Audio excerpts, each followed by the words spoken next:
Hi, Avni. Hello, hi. Hello, Neil.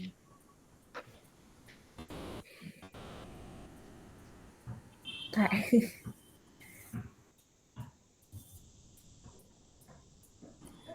I'm just going to wait for a few minutes to give people time to enter and then I'll start.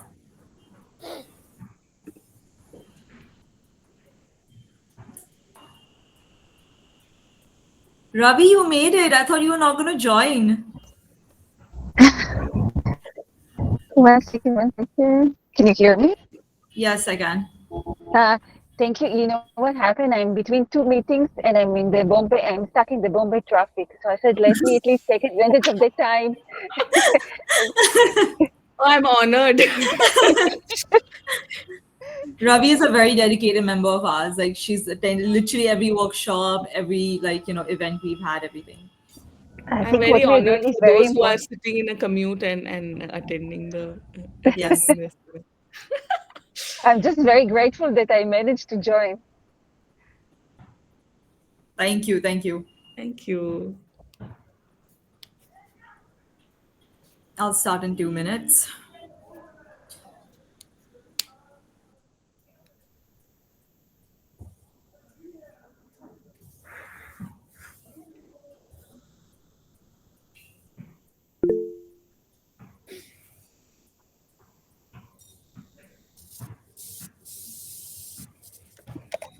Wow, we have someone from rural Punjab. Thanks, DL, for joining. I'm confused how you're in rural Punjab because I just saw you yesterday.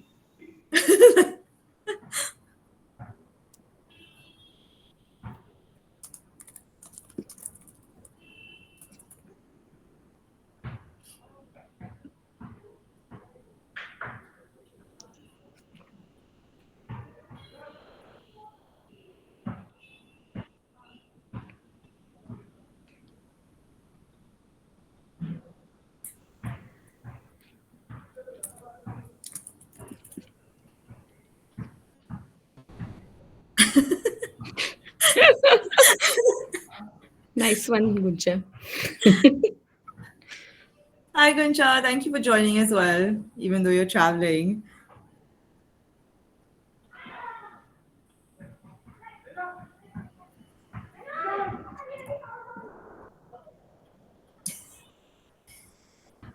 Okay, I'll start in a minute.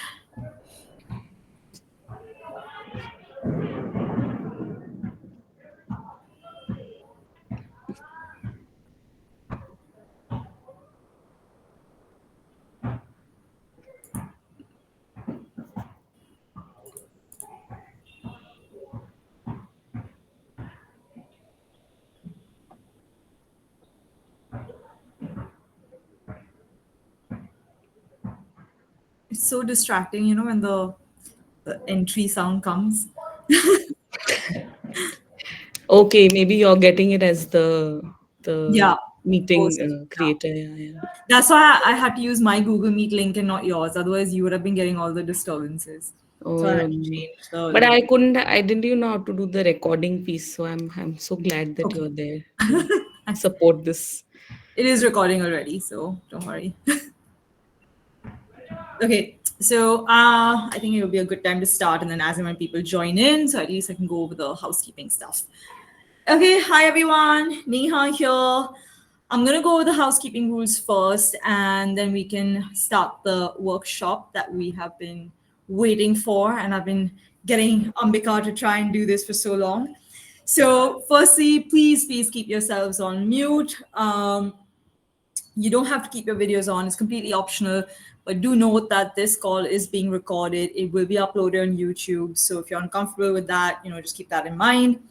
As a request, because we keep very strict time if you've attended our other workshops, please don't ask questions to the end. You can put it on the chat, so I'll moderate the chat while Ambika is speaking. But I will give ample opportunity at the end of the talk, at the 45-minute mark, to ask your questions. Try and use the emojis at the Google Meet call.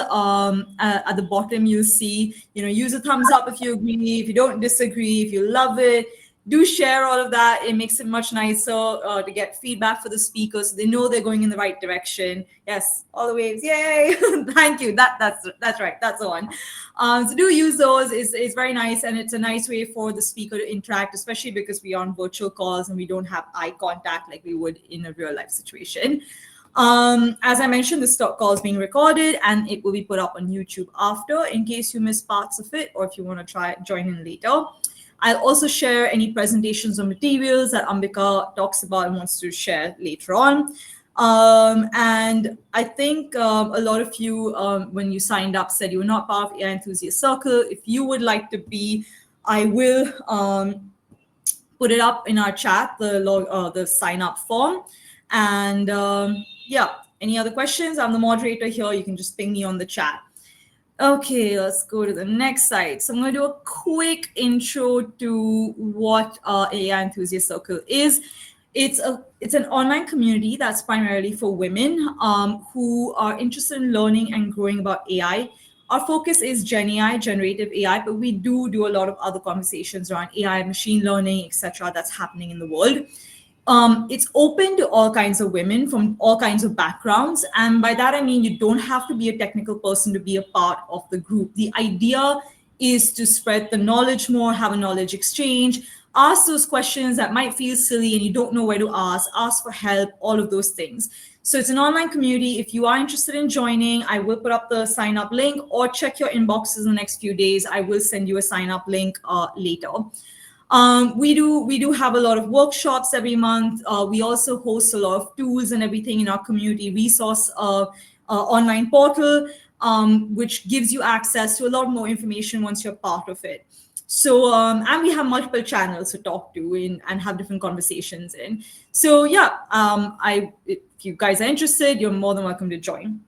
So as part of what we do at AIEC, AI Enthusiast Circle, we try and have workshops which can help people upskill themselves in AI, in their workplace, etc.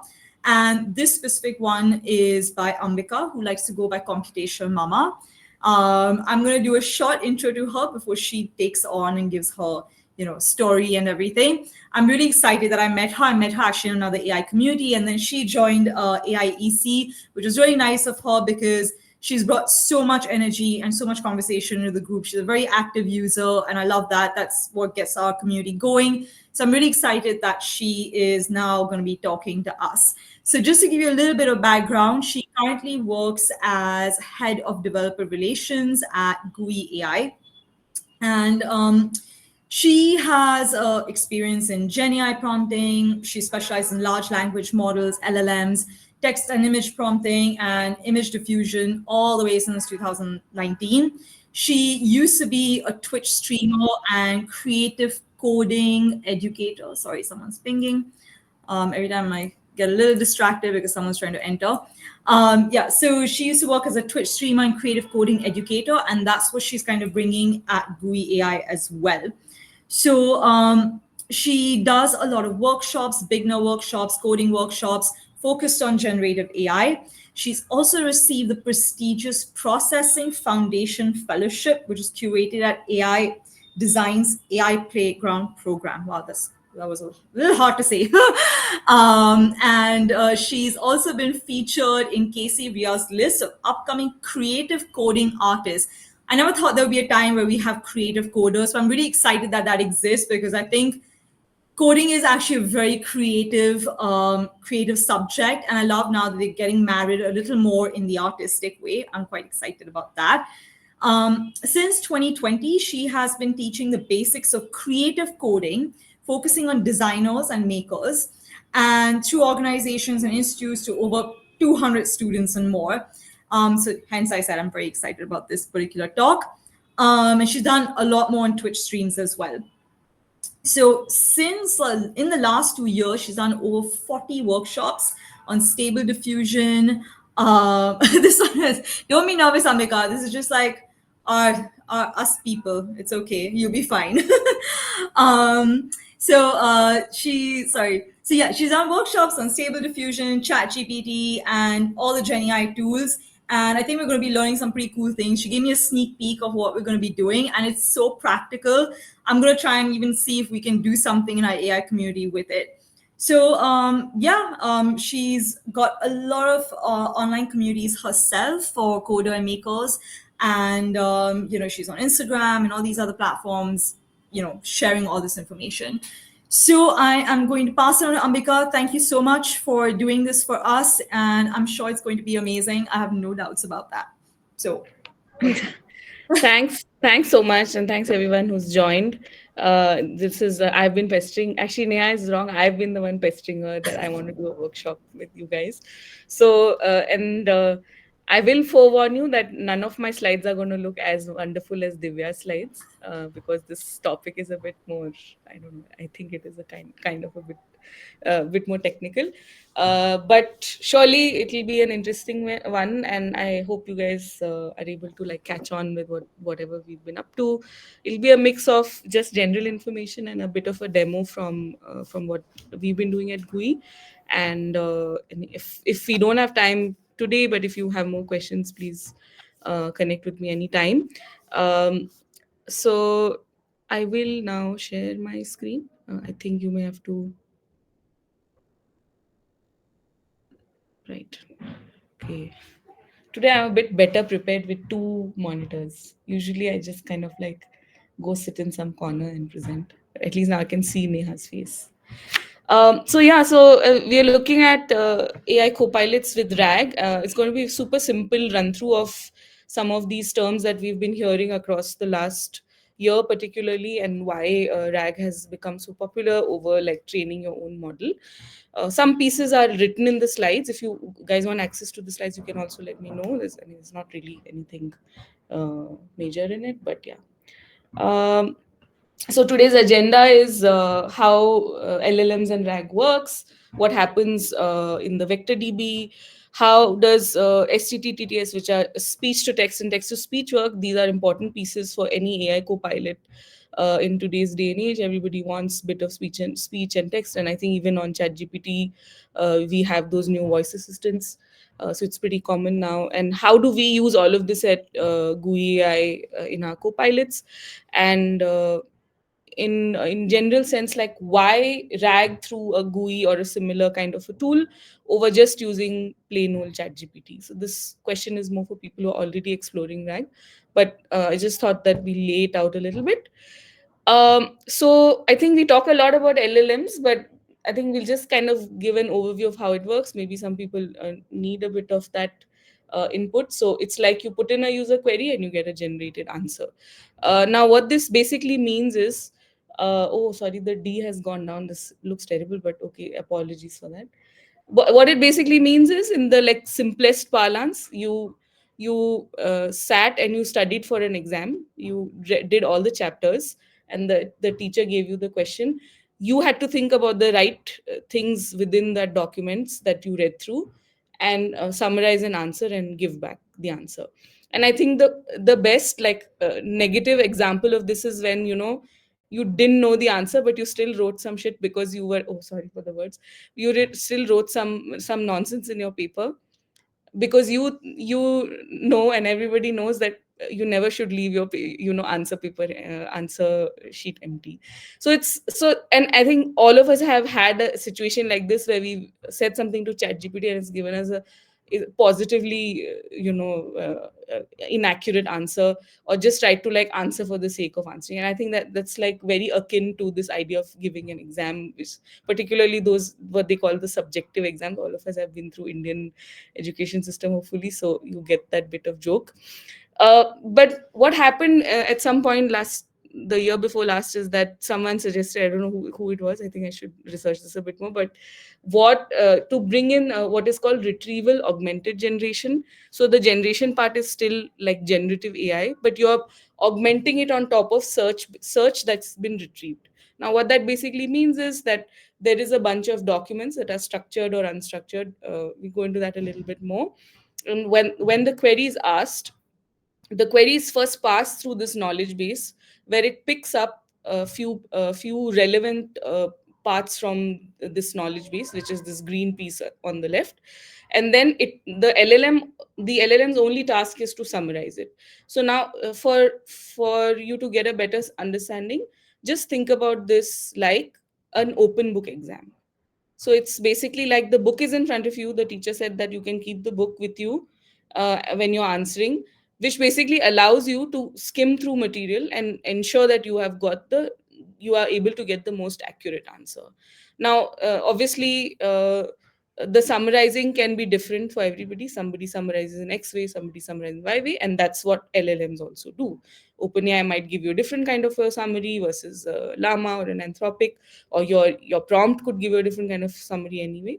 So I feel like keeping this very simple anecdote in mind is very useful to kind of wrap your head around a lot of these new technologies that people are just throwing around these keywords quite a bit. But then what is this vector DB? Now, a vector database, I don't know, maybe some of you are from more technical backgrounds. Maybe you can give me an emoji if you guys are developers or working with NLP. Hello, Mira. Nice to see you here. Tulip. I don't know if I got anybody else's thumbs up, but okay. So NLP is basically natural language processing. What that means is basically like trying to understand natural language and figuring out ways for computers to understand it. Now, a basic example of this is like, say, word association. Now, if you see this table is not mine. This table shows you a bunch of words like bunny, rabbit, hamster, hutches. In a sense, these words are all kind of related in our mind as well. And then, say if there was a table that kind of like has an X of like alive, mammal, rodents, bipedal, gender, plural. So uh, so a hutch is basically where a rabbit lives, so obviously it's not alive, so it's got a negative mark. Whereas for a bunny which is alive, or a rabbit which is alive, it's got a almost mark till 1. So imagine every single word or every string of sentences were given these kind of numbers that the computer could understand, which was then kind of reduced into like a dimensional chart, and then available to you as a visualization. So obviously a hutch is a little bit further away from this cluster of bunny and rabbit and hamster, and bunny and rabbit are very close, but the hamster is a little bit far away, but the hutch is like pretty far away. Of course, these are biased themselves. I mean, I don't think today is the right day to talk about it, but this stuff does happen. Uh, but uh, but think about this in the same way as again with the example of the open book exam. So if you were asked the question relating to, I don't know, I'm really bad at science, but maybe I can try with history. Like, say somebody asked a question about Caesar, or okay, maybe that's okay, whatever. But yeah, Caesar, let's say. So you know that it's around this chapter, and then you know that if the question has something to do with Brutus, you know Caesar and Brutus are kind of close to each other, but they are not so close to, like, say, Gandhi or Modi, or like somebody from a different historical geographical kind of a situation. So that is basically the job of the vector DB. And I think AI tinkerers, if you all are attending, Dhruv is like amazing at this as well, is to ensure like how to get the closest answer, which are in this cluster when your question is about a certain thing. So we'll get into a little bit more as we are progressing. So what this vector DB is doing, it's taking all of your PDFs that have diagrams, it's taking your instructional videos, it's taking all of your documents, it's going to take all of your images, and it's going to give these kind of numbers to it, which are called embeddings. But it's not just enough to give you the numbers, you also need to somehow be able to retrieve it well. So which is what the vector DB does. This is a vector embedding, and what the vector DB does, it also indexes them, which means it kind of gives them these kind of numbers in a sense. So what happens is that, say if my question is about, okay, there's a black bug on my plant, it knows, okay, within the index I need to go to XYZ places to find a little bit more detail about this, right? So it's basically, if even if it's an open book exam, that doesn't mean your answer is always going to be the best answer. There may be some people who've been thorough enough with that book to know where to retrieve that answer. So RAG is all about that. It's about making sure your documentation can be clear enough for the incoming query to be able to find the closest semantic similarity, right? So if it says black bug on plant, is definitely not a white bug, is definitely not a white fungus, and it's definitely not a it's we are not talking about an animal, right? We're talking about an adjective about black. We're saying it's a bug and it's on a plant. So we have those kind of things coming together semantically. It's just like saying in a reverse, if one would have to think about it, like close your eyes, and like how when Divya's image workshop was going on, if you write a woman, it's going to give you some woman. But if you write a woman in Bombay in the middle of traffic inside a cab like Guncha is right now, it's going to give you a different semantic similarity. So that format kind of works the same way, right? And then, of course, very simply, what we already know, and I think all of us probably have Alexas and Siris and all in our phones, speech to text, which basically takes your speech and converts it to text, which goes into the LLM. And the LLM responds back like Alexa, where it kind of gives you back a machine generated audio. And this is also, as things will progress, you will see that these are also important pieces, because if it's not going to understand my Indian Hindi-ish accent, then obviously my question is going to come out wrong, and obviously the LLM is going to answer incorrectly. So it's not just about getting a question into the LLM, but it's all these little parts in the middle that build a good like AI tool for anybody to use at a larger scale. So I'll give you an example of how we are using this with one of our partners, Digital Green. Digital Green is funded by the Bill and Melinda Gates Foundation, and they work a lot with farmers and farmer agents, basically these people on ground who help farmers when they have queries. And these guys have like thousands of documents, like thousands of videos which they have. And they were at that point, there was still a debate between, oh, should we train our own LLM model versus like should we do this RAG piece. So we're like, hey, you have all these documents, give it to us, we'll try and see if RAG works for you. So what we did was we kind of transcribed their YouTube videos. We did an OCR of all of their PDFs, and all of their other kind of PPTs, their call center logs, all of that. And then we made a database, vector database out of that. So at the extension level, it's very likely that the farmer cannot is not literate. So it's possible that they may send a voice note. And I think all, at least in the Indian context, many people, even in the rural setup, are very comfortable with using WhatsApp and voice notes and all of that stuff. So look at the flow. First, you did the audio, speech to text recognition. It went into the knowledge base. The knowledge base had all of this information which is coming in from Digital Green. And then it picked up a few documents which it felt were correct. So, like you can see, there are two thumbnails from here which are passed on, which are relating to this question, which is, I think, about whitefly infestation in Chile. And then we use OpenAI to generate the summary, GPT-4 at the time, which converts back to text to speech in Google, which goes back as a reply to the farmer on the chat on their chat window. So it's like several kind of little pieces that are coming together to build this copilot. But actually, if you really look at it, this is another example with another company we're working with.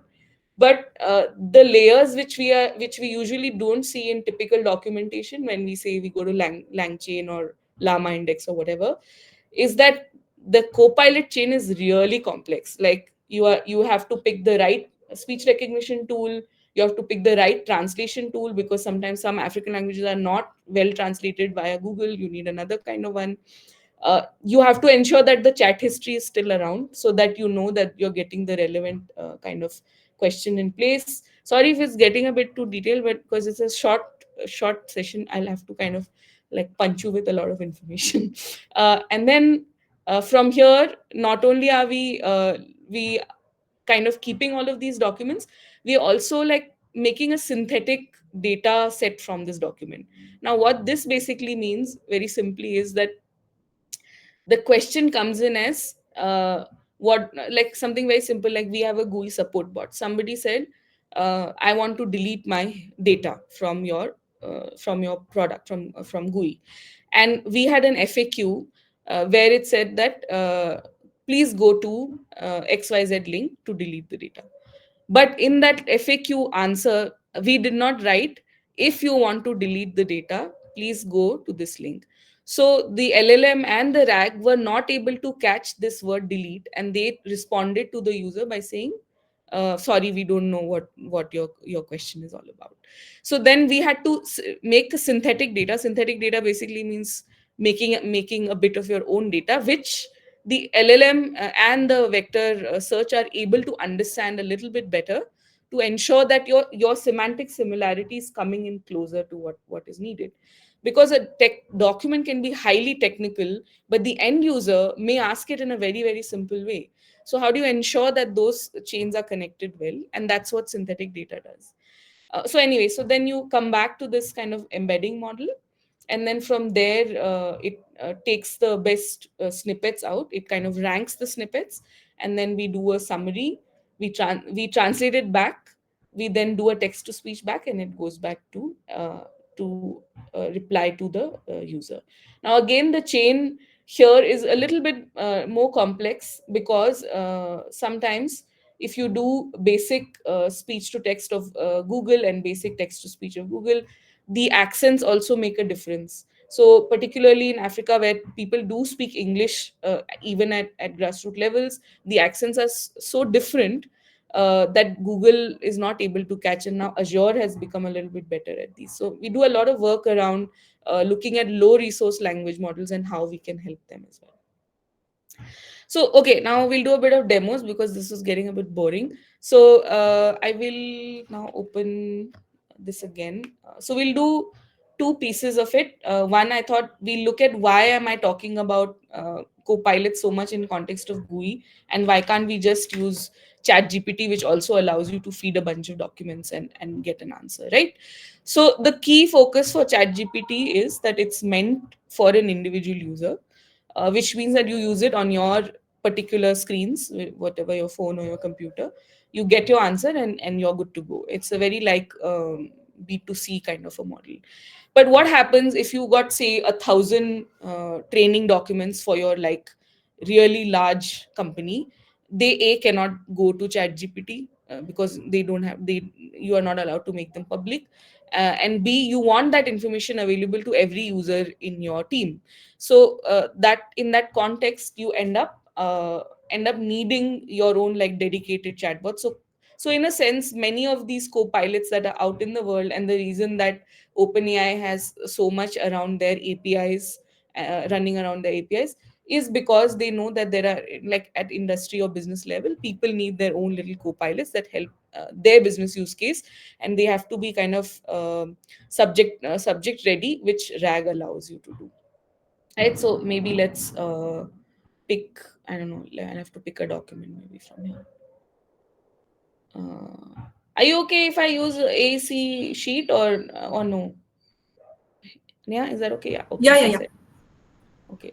So Neha manages this like wonderful set of many sheets which are about tools and courses around AI and things like that. So like if I put it in Chat GPT, which I think maybe I don't know if links are allowed.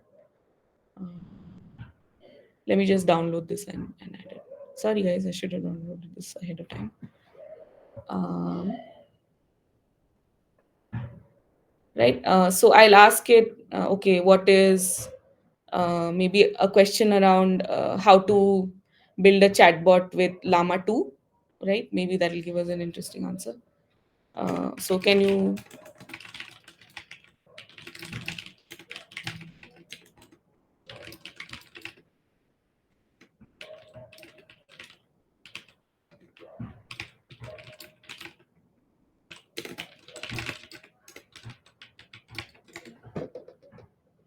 how dubious of me to ask OpenAI about Llama 2, but okay.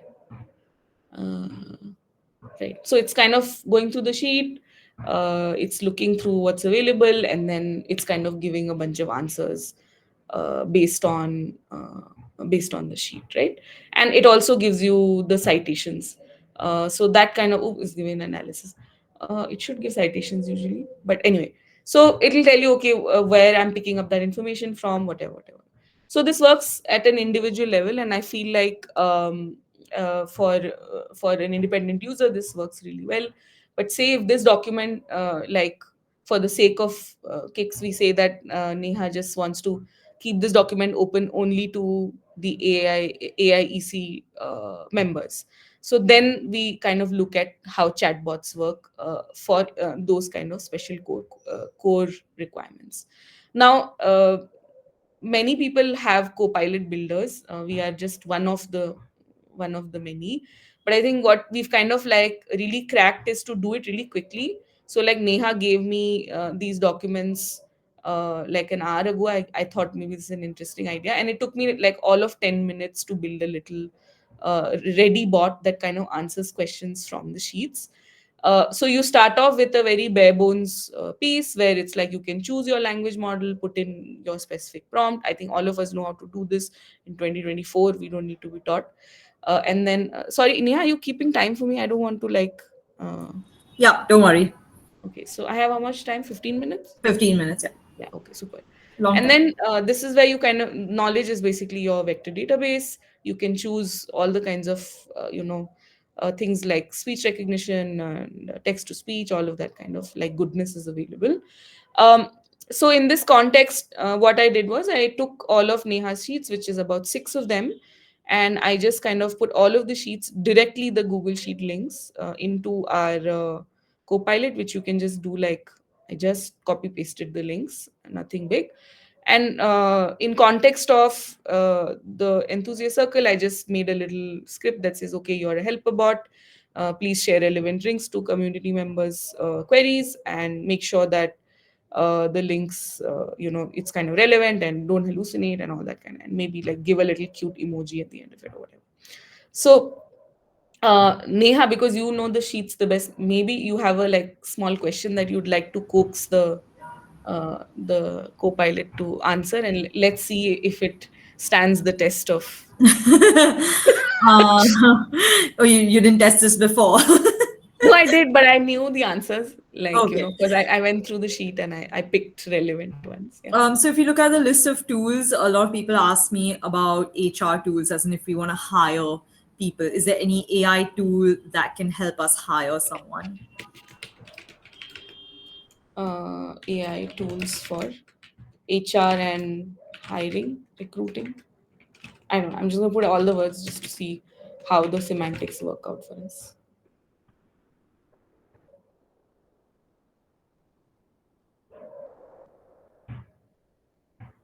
Okay, yes. I don't know if the Moon Hub talk tune. Okay. Right. So now you can see that it's kind of listed some sources at the bottom, which are kind of going through the sheet and giving some data. And this link here will just like show you that particular relevant sheet. Um, and then I didn't ask for links. Maybe let's see. Do you think it'll throw up some links too? Can you share links? Let's see. It did for another piece that I tried earlier on before. Okay. Okay, cool. So give me links. Yes, thank God. Yeah, Anish. Anish is on my on the engineering team at GUI, and I'm glad it's all working well. But now, so now you've got kind of a test bot ready, and you're kind of happy with the way it's answering. Maybe you want to add speech recognition, this, that, and the other. But primarily, what we felt is because our focus at GUI is for frontline workers and impacts sector and agriculture.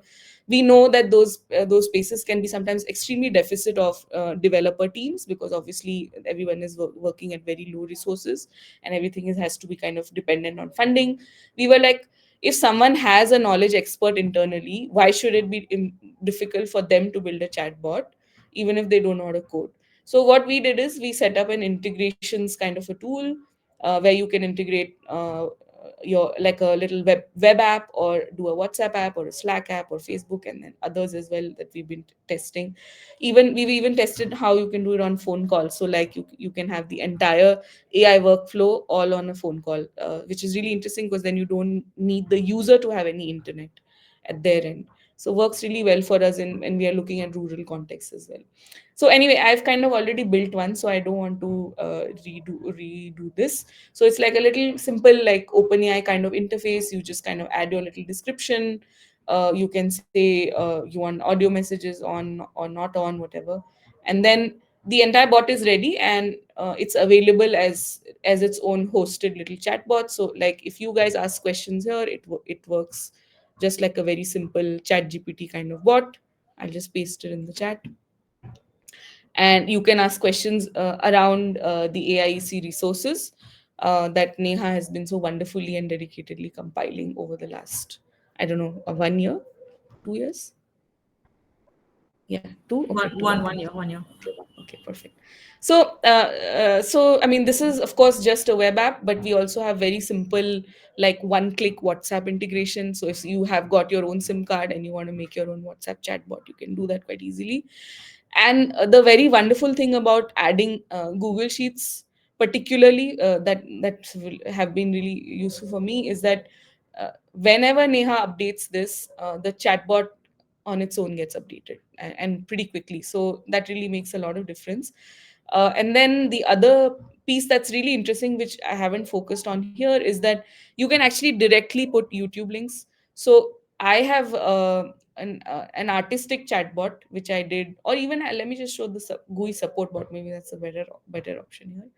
So we have a bunch of, like, say, guides, but we also do a lot of like YouTube videos around like how to use our apps and things.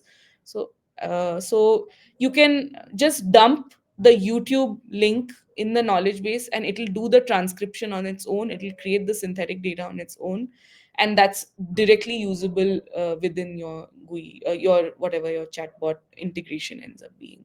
So we've done this for 1000 YouTube videos for like farmer extensions and our HVAC clients. Like, so basically we had a client, they were an HVAC technician service. So like in the US, they were like, okay, we have these technicians across the country, and they need all this information like right in the tip of their fingers when they're in the middle of repairing something. So like all of their technical manuals, all the diagrams that are very complicated for how AC circuitry is, all of them, we have this wonderful hosting setup with Azure, which does all this kind of photo intelligence, and it's able to read diagrams and also give you answers. So, but for you as someone who's implementing it as a product manager or as a business lead, or whatever other roles you might be in, um, you literally have to not even put a single piece of code here, all thanks to the wonderful work of Anish and the other engineers in the GUI team. So we've been able to like really push this envelope of like, you can go to testing today, like you don't have to sit and figure things out. And now imagine if you go back to this, and if you're in the more technical side in the conversation, if I have to integrate all of these, imagine the number of APIs I'm calling if I'm doing this internally for my team. So particularly with this team opportunity, they took 3 months to figure out one chatbot, and after they started using GUI, they have now implemented in the last 1 month almost 10 chatbots across Africa, like for various things, for like small businesses, microfinance, of course farming, and so many other things. So it's very interesting, and how people are like implementing this on the fly without having even a single technical person on their team. And I think that seems to be like, for so many people, the end game of what Gen AI can offer the world, that you become a creator in whatever way that you want, whether that's through product making, or whether that's image making or video making, whatever. So that's kind of what we are really focused on. And in that context, let me just go through a little bit of the slides. In that context, we are like, okay, why just OpenAI? Why not Llama? Why not Mistral? Why not other people who are making? Can it retrieve video? Yes, it can. Okay, sorry, I'll answer those later. Sorry, I just kind of got excited. So we are looking at all private providers, all open source providers, and then the same goes for every single component of the Copilot, whether that's the vector DB, so you can choose from various kind of embeddings services, whether it's speech recognition, translation, text to speech, or even getting images onto the chatbot.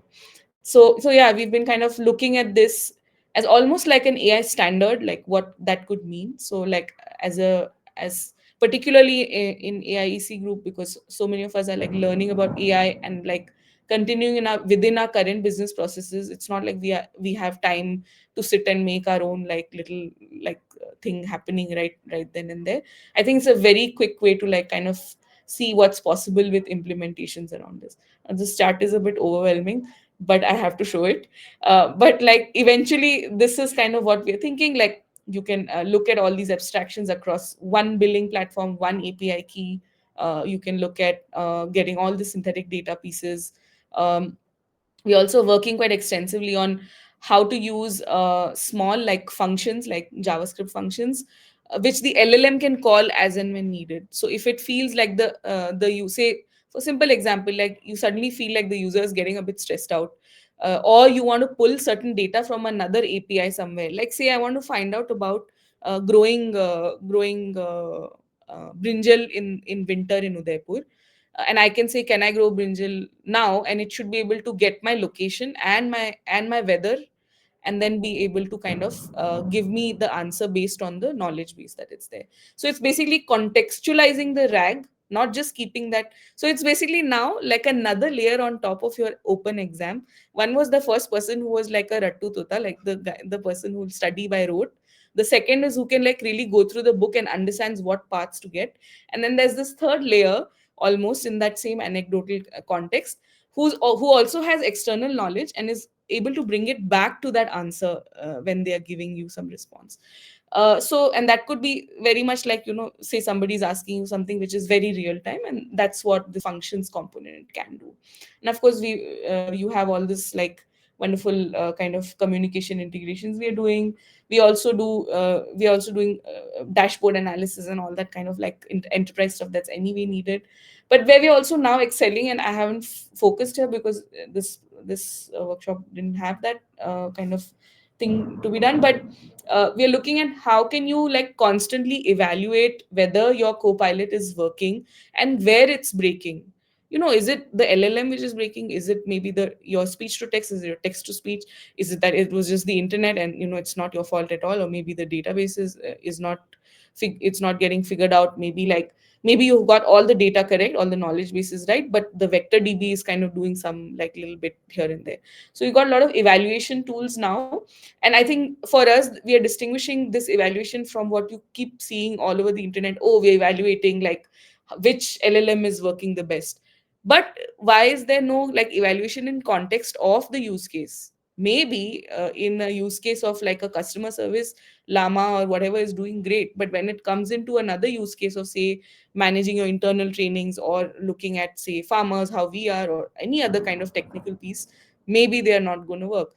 So it's up to us to kind of like look at the evaluation in context of the business process rather than trying to just go with whatever is the latest and greatest. Because in many of our business use cases with our clients, we found the latest and greatest sometimes is failing. So like suddenly, Facebook is coming and saying, oh, we've got this really good new MMS model, and then OpenAI says our OpenAI's new one model is doing really well and like is figuring things out. And then we do the test and we find that maybe the old model is still as good, or maybe the new model doesn't work for this context. So and it's all about like that cost benefit analysis as well. So, and then latency, all of those things we are able to now check. Okay, I'll just try to keep it on time. This is more for the people who are a little bit more technical. That on GUI, as I explained, we can do all of this pretty easily. But if you had to do this on your own with, say, LangChain or Llama Index, you'd have to figure out all of the steps, including like figuring out your GPU, buying the keys, having different kinds of dashboard setups, whatever. And here it's like paper message, and then that entire cost for you is almost like 12,000, which is kind of what obviously we bear, but we have so many clients that we're working with. So yeah, so this is kind of where we're at. I've also put in a glossary of terms so people who want to like have a quick look at that. And these are two of these are my own documents, but the second two are documents I referred to for this presentation.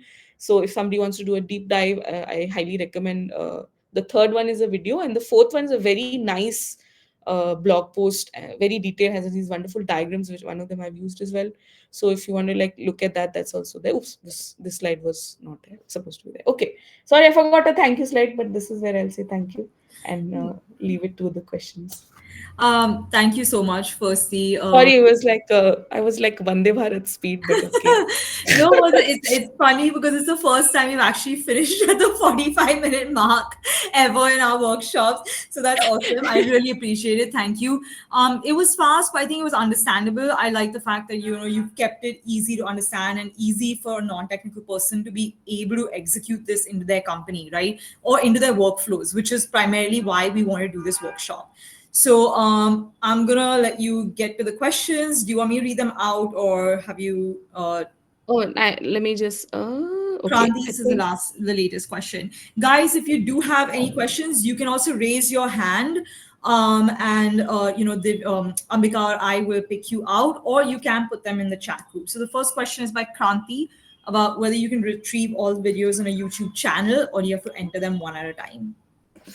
Um, can you retrieve all the questions on given YouTube channel? Yeah. In fact, what I've done for Gooey.AI is that I just made a playlist and I just dumped the playlist, and then our internal synthetic data making tool kind of splits out the videos and it does the transcription, makes an FAQ, and it kind of puts it in back into the vector database. I don't That, know if that that's answers the question. Yeah. That's pretty cool though, because I know that OpenAI and even like Notebook LM can't do playlists on YouTube. You Oh, have to do that's strange individual because right, videos. notebook LM though, like isn't it isn't like Google should be able Yeah, to, but okay. yeah, Yeah, but you yeah, have to put one video at a time. So yeah. okay, Okay. okay. Kranti Yeah. said that answers your question. The next question is by Mary. What's the advantage of building a RAG copilot versus using Notebook LM? Right. So I think both are RAG in a sense, but again, as I mentioned in the beginning, that the notebook LM seems to be more of like a business to customer kind of a scene, where individual people are using it, and Google is the kind of for at the forefront of that. Whereas what we are saying is that hey, you have excellent knowledge about your subject domain, and you want to share it with your specific demographic, and then you are building a co-pilot which is focused on your knowledge, and you are able to like pass it across.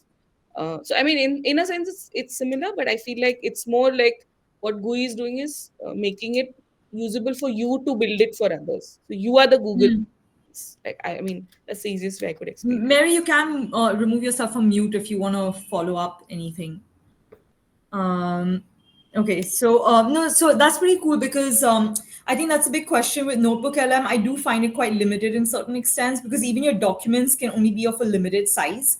You can't upload like a very, very large document or something. I'm guessing GUI has not those kind of limits, or what kind of limits do you have? How much data can you upload to the knowledge base? So like the maximum that we've done is like maybe say 1,000 PDFs. Wow. uh, And page wise, like her page numbers? No, I mean each will have like 100, 200, depending on the manual that it is. Wow. Like, Okay. but I think it's like always a mix. Like A, the complexity of the document.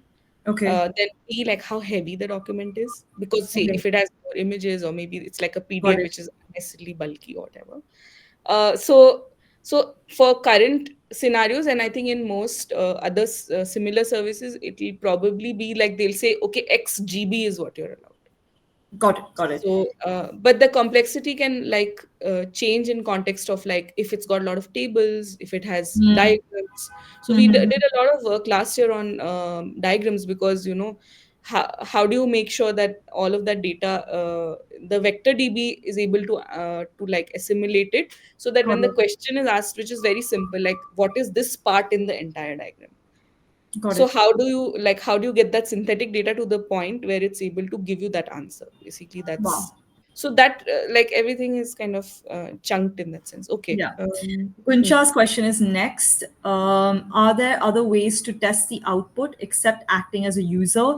Example, I test an app I built using test scenarios, check code quality, apart from end user testing. Is there a way to formally test such outputs when building it for an individual client? Yes, we do have this tool. So basically, we have a bulk tool. I mean, I didn't focus on it, but I can send you more documentation around it. Basically, this was actually literally this, that I was the one testing it for clients. I was getting tired of like independently Yeah. doing send, and I didn't want to spend time, like building a little code piece, or maybe I didn't have time. So the wonderful engineers in my team, they built this thing called a bulk tool, where we put a huge sheet of questions that Okay. we know the users might ask, and Mhm. with it we key pair it with a set of answers that we know will be the most accurate answers, which a expert puts. And then Mm. we can do an entire set of LLM. I can, if we end up getting a little bit of time, which I'll show you on screen share, and Sure. then we do a evaluation on that. How well is it answering in context of the expert's answer? Like, how is it Mhm. doing semantically? How is it answering the numbers? Are the code numbers coming correctly? Is it able to like figure out what the math is? All of that kind of stuff as well. So So for it's that, like Amrita, like the expert answer has to be already prepared as well, not just the scenarios. yeah, you can synthetize the that answer as well. Like, you Wow. can do it, but I mean, it's always better if a real person answers, so that you're like comparing it to something real. Thank So you. yeah. Cool. So the next question is by Manasi. How does VectorDB find the most relevant embedding for each query? Sorry if you covered that. I'm not in the text field. Right. So basically, I think this is a bit more of like a Dhruv Dhruv Anand question. Yes, I type will thing. try and get Dhruv to do a workshop in the new year. Yeah, So about on focusing on vector DBs, but yeah, if you want to just yeah. do a quick. So, but like, think about it like this, like, it's like, if I ask you, like, Manasvi, uh, tell me who is running the best AI community. You have a certain set of data in your mind, right? And you are also like, you also may have like a sense ki who's asking the question. Is it a technical person, or is it someone who's non-technical? So so it kind you kind of use your brain to search in that way through your database, right? And then you summarize an answer. So the vector DB search is supposed to do that. So there's a lot of work around this, because to get that semantic similarity can be very like granular, and sometimes it works really well with, say, I put the whole of Tolkien's document, like whatever, all his novels, and it does it really well. But I put a bunch of tables, like as simple as the AI tools table that Neha has made, and it flops. So that's why like Dhruv is like building an entire business around this, because it's a big problem that everyone is trying to solve, to ensure that search is good enough for the LLM to summarize well. I think, yeah. Okay. Thank you. Welcome. So the next question is by Mira. How do RAG copilots ensure data document privacy? We do seem to be picking large language models like GPT-4. Right. Okay. So I think there are many layers to this, but primarily because we are an enterprise and we have a tie-up with OpenAI to give the API to others. We have a privacy clause with them, that they don't use the documentation. And then at our end, what we've also done is that in our API calls, you can just say that don't keep my data.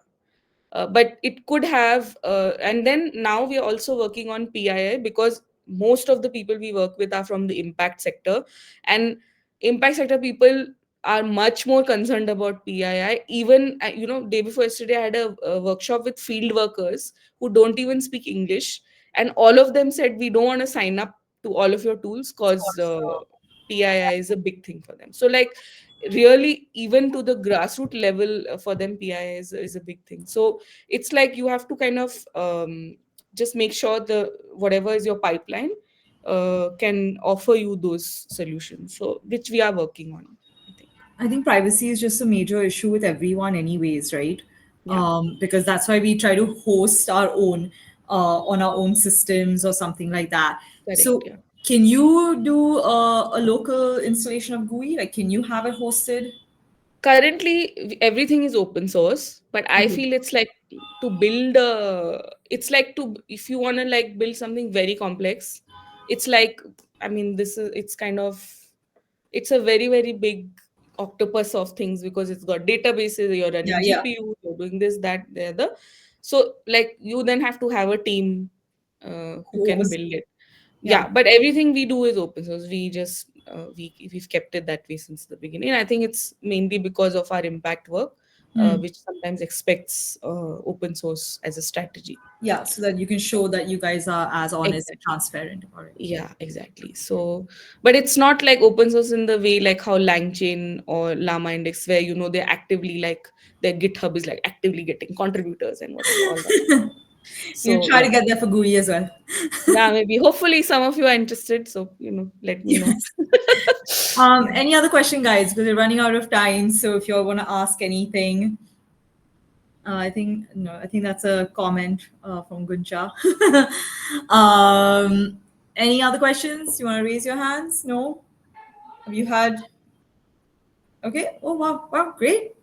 So if no one has any questions, that means you did really well. I told you you'll be fine, Ambika. So no, this is awesome. I will definitely share all of what Ambika has shown us with you guys. And I'm not sure. I mean, Ambika is on our AIEC community, so you can always get in touch with her through there, or you can just ask the community questions as well. Manasvi, we can help you there with vector DB questions and send you more resources for that. So I have already shared the link in case you haven't joined. I will put that link there again in case you are interested in joining. It's for women only before you share it with anyone else.